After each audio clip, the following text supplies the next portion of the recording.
Hello mes gens, j'espère que vous allez bien. Moi, je vais très bien. Toujours dans la gastronomie française. Et aujourd'hui, je vais partager avec vous la recette de crêpes salées farcies. C'est très juteux, moelleux, gourmand. Voici ma recette. J'avais déjà préparé mes crêpes salées la veille. Et là, je vais commencer par la viande hachée.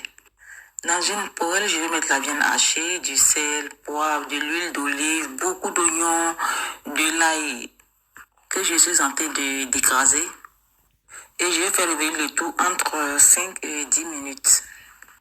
Le choix de la farce est à votre convenance. Les épices aussi.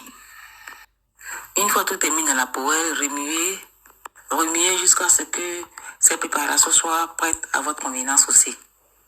Et c'est hors du feu que j'ajoute du persil haché avec un peu de ciboulette. Je laisse bien refroidir avant utilisation. En deuxième étape, la préparation de la sauce.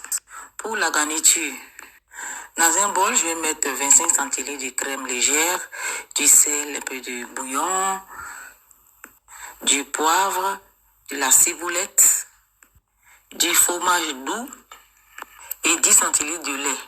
Je vais mélanger le tout et laisser de côté. Je vais préparer aussi un plat à four dans lequel je vais disposer mes crêpes roulées en le beurrant. Et en troisième étape, je vais disposer soit sur une serviette propre, soit sur un papier à four. Chaque disque de crêpes, je vais mettre au-dessus un morceau de jambon, de la viande hachée, des champignons de Paris, de la carotte pré-cuite à la veille et découpée en lamelles, de la tomate, du paprika et de l'haricot vert. Je vais procéder ainsi jusqu'à épuisement de toutes mes disques de crêpes et de tous les ingrédients. Vous pouvez remplacer la sauce crème fraîche par la sauce béchamel. Et donc, c'est parce que je ne suis pas trop fan de la sauce béchamel que j'utilise beaucoup la crème fraîche dans mes préparations. Tout est disposé dans un plat approprié.